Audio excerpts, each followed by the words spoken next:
The War Council chamber fell silent as Admiral Crelvier slammed all four of his primary appendages against the crystalline table. Every species represented in the Galactic Coalition had sent their finest military minds. The Vorthians with their compound eyes that never blinked. The Sorix delegation, scales gleaming under the harsh lights.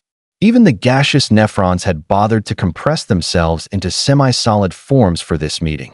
And here they were, losing a war to a species that had barely figured out faster than light travel. "Explain it to me again," Crelvier demanded, his voice carrying the kind of frustration that comes from watching your fleet get dismantled by what should have been an easy target. "How did we lose the Tertian belt? We had 12 cruisers." 12. Captain Thorne stepped forward from the human delegation. The Marine was unremarkable by human standards, average height, wearing their strange camouflage uniform that somehow worked on 17 different planetary surfaces. His face carried the kind of casual indifference that made Crelvier want to throw something heavy. "You lost because you didn't read the briefing," Thorne said, not a trace of diplomatic politeness in his tone. "The one we sent 3 months ago, with the big red letters that said urgent." A Vorthian commander clicked his mandibles in annoyance. "We read your briefing. It claimed that humans possess no specialized warrior caste, no genetic modifications for combat, no enhanced soldiers whatsoever." He gestured with one clawed limb. "Yet your forces fight with capabilities far exceeding baseline biological parameters. We demand to know which of your population has been engineered for warfare." Thorne blinked. Then he did something that made every alien in the room uncomfortable. He laughed. Not a polite chuckle. Not a nervous giggle. A full, genuine laugh that echoed off the walls and seemed to suggest that everyone present had missed the galaxy's most obvious joke. "Oh man," Thorne wiped his eyes. "Oh, you're serious? You actually think?" He composed himself, shoulders still shaking slightly. Okay, let me answer your question properly." The Marine walked to the holographic display and pulled up an image. A human child, maybe 5 or 6 years old by their developmental standards, standing next to what appeared to be some kind of yellow transportation vehicle. This is Emma Voss, 6 years old, attends primary education on Earth. Her hobbies include drawing, complaining about vegetables, and apparently punching other children who steal her lunch. Thorne smiled. "Last week, she was playing on something we call monkey bars. Fell off. Broke her arm in 2 places. You know what she did?" Silence. "She walked to the medical facility. By herself. Crying, sure, but walking. With a bone sticking through the skin." Thorne let that sink in. The medical staff said she was cracking jokes while they set the fracture. Commander Yixtel of the Sorix leaned forward. "An anomaly. One tough juvenile proves nothing about combat readiness." Right. Let me show you something else." Thorne switched the display. "This is Marcus Webb. Accountant. 42 years old. Never held a weapon before the war. Never served in any military capacity. His most dangerous activity was competitive baking." The image showed a completely average human in business attire. 3 weeks ago, the Krenthis raiders boarded his civilian transport. You know what Marcus did? Thorne's smile grew wider. He grabbed a fire extinguisher, beat 2 raiders unconscious, helped organize the other passengers, and held a choke point for 40 minutes until our actual military arrived. Then he filed a complaint about the damage to his luggage. Crelvier felt his stomach sack tighten. "This cannot be standard." "But it is." Thorne spread his hands. "See, here's what you don't understand. You asked which humans were engineered for combat." He paused, and his next words carried the weight of a threat wrapped in absolute certainty. "All of them. Every single one." "Impossible," Yixtel hissed. "Your genetic records show no modifications. No enhancements. No warrior caste breeding programs." Thorne nodded. "Correct. Because we didn't need them. Earth did the engineering for us. See, our planet is what we like to call a death world. Gravity 20% higher than galactic standard. Weather patterns that randomly try to kill everything. Predators that evolved alongside us. Diseases that forced our immune systems to become genocidal maniacs at the cellular level." He pulled up more images.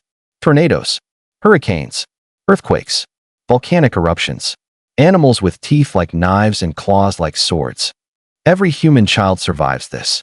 Every single one that makes it to adulthood has been tested by a planet that actively hates them. We fall down, we get back up. We break bones, they heal stronger. We get sick, we develop immunity. We face predators, we make weapons. It's not engineering. It's evolution with the difficulty setting maxed out. The room had gone deathly quiet. Thorne continued, voice dropping lower. You want to know the real joke? The thing that should terrify you? He looked around the chamber, making eye contact with each delegation. We're the nice ones. We're the humans who chose diplomacy, who joined your coalition, who agreed to play by your rules. There are 8 billion more of us back home who haven't made that choice yet.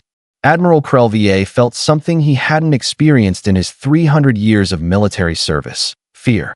The War Council remained frozen for exactly 7 seconds. Then everyone started talking at once. Commander Yixtel slammed his tail against the floor. Unacceptable. You claim your entire species is combat ready? Even your younglings and elderly? Thorne shrugged. I mean, yeah. My grandmother is 78. She does something called CrossFit. Last month, she deadlifted twice her body weight. For fun. He said that last part like it explained everything, which somehow made it worse that a Nephron representative, currently shaped like a vaguely humanoid cloud, pulsed an angry shade of purple. This violates every standard military doctrine. Civilian populations should be weak, dependent, requiring protection. How do you maintain social order if everyone is dangerous? Coffee and strict politeness rules, mostly, Thorne replied. Also laws. Lots of laws.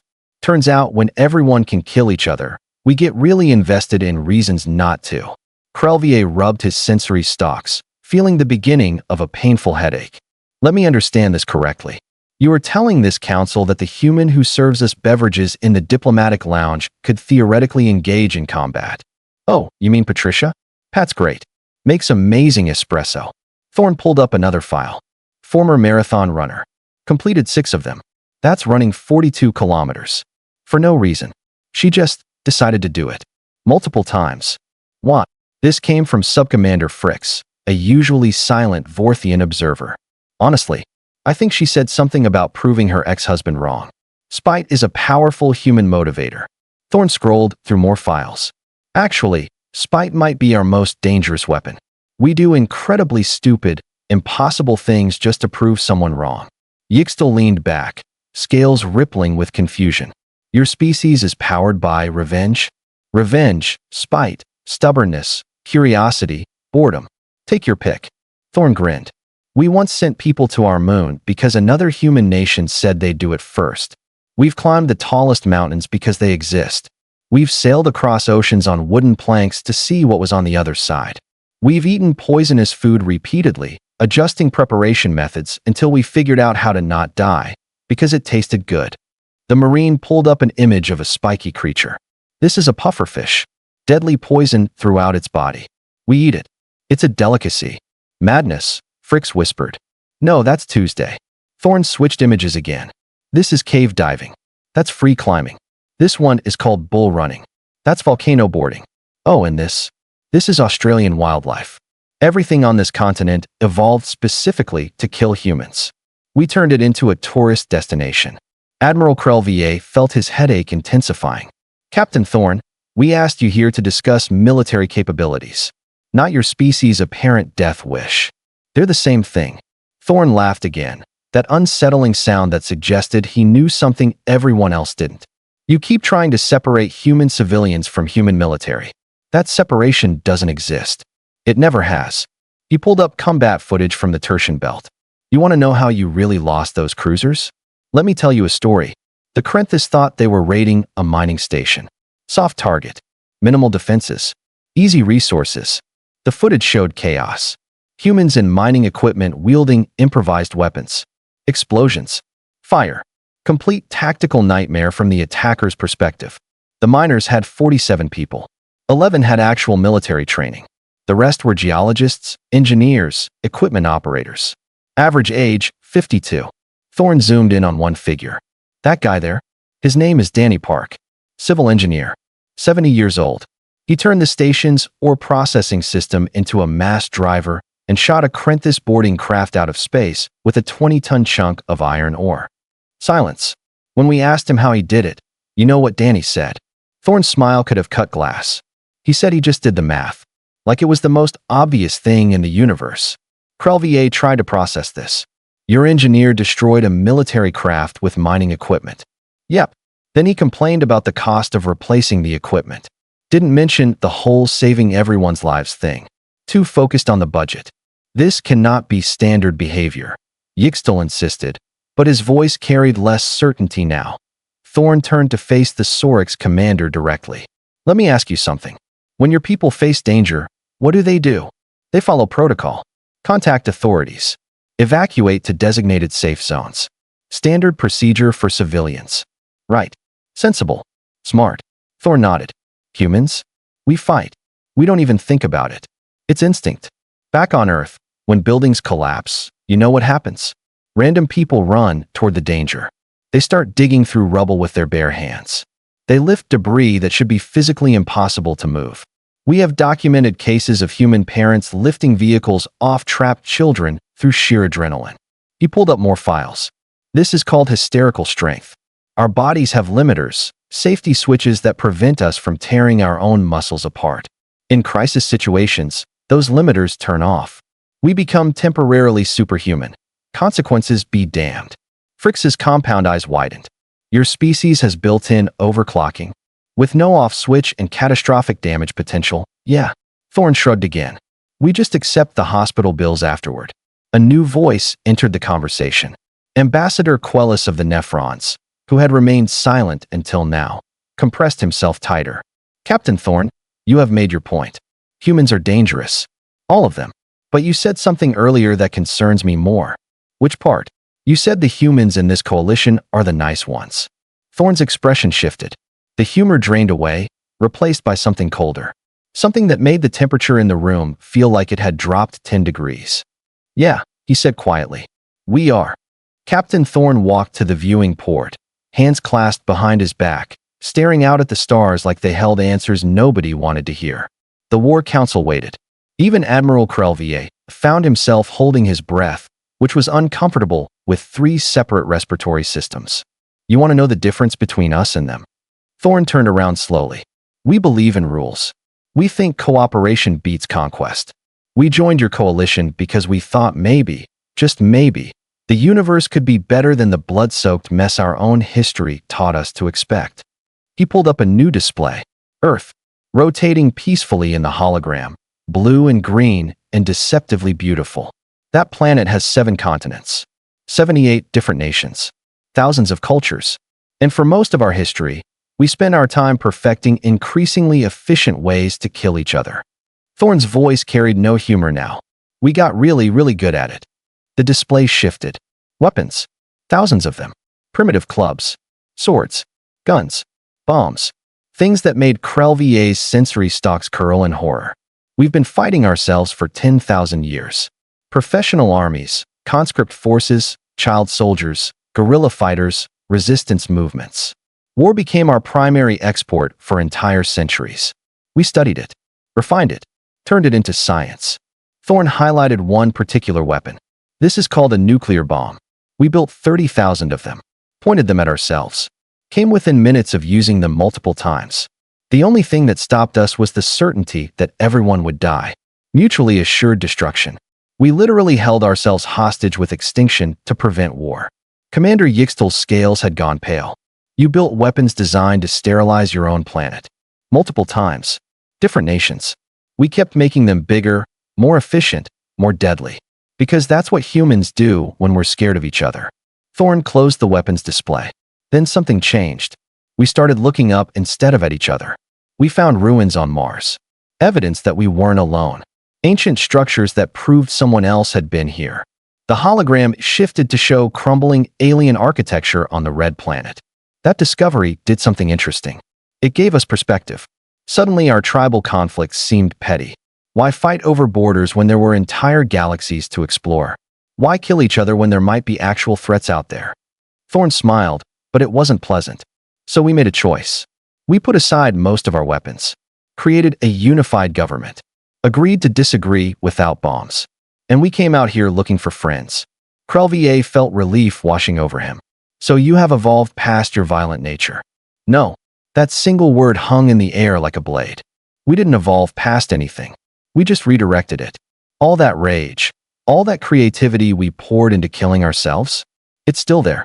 Every human still has it. We're just trying really hard not to use it. Thorne's eyes swept the council. Do you understand what I'm telling you? We're not peaceful because we can't fight. We're peaceful because we know exactly how good we are at fighting, and it terrifies us. Quellis pulsed a sickly yellow color. The humans not in the coalition. They disagree with this choice. Some do. There are factions back home who think joining you is weakness, who believe humans should take what we want instead of asking nicely, who remember our warrior history and want to return to it. Thorne pulled up population statistics. About 2 billion people fall into that category. They tolerate the coalition because the majority voted for it. But if they ever decide we made the wrong choice, he let the sentence hang unfinished. Fricks clicked his mandibles nervously. What would happen? Thorne laughed again, but this time it sounded painful. You've seen what humans can do when we're trying to be nice, when we're following your rules, when we're using approved weapons and tactics, when we're holding back. He zoomed in on Earth's military installations. You haven't seen what we're like when we stop pretending civilization matters. The hologram shifted to historical footage. Human wars. Cities burning. Millions dead. Weapons that defied sanity. We've practiced total war. Scorched earth. Siege tactics that lasted years. We've deliberately starved entire populations. Created plagues. Burned crops. Salted fields. We've done things to each other that your species classify as war crimes before they even happen. Thorne's voice dropped to barely above a whisper. And we remember how. Every technique. Every tactic. Every dirty trick we learned from 10,000 years of killing the people who looked just like us. Admiral Crelvier felt sick. You are saying your entire species is a latent threat. I'm saying we're trying not to be. There's a difference. Thorne closed all the displays. You asked which humans were engineered for combat. The answer is all of them, because Earth is a nightmare death world that forced us to adapt or die. But the real answer? The one that should keep you awake at night. He paused, making sure every member of the council was listening. All of us are trained for combat. Every human learns history. We teach our children about wars. We make movies about battles. We write songs about soldiers. We turn violence into entertainment because we're so saturated with it that we can't imagine a world without it. Violence is our cultural foundation. Thorne's expression hardened. We joined your coalition hoping you could teach us something different. Show us a better way. Because left to our own devices, we default to war. It's comfortable. Familiar. Easy. Quellis compressed himself even tighter. What are you asking from this council? Stop testing us. Stop pushing. Stop treating us like we're weak because we choose diplomacy. Thorne looked each alien in the eye. We're on your side. We want to be the good guys.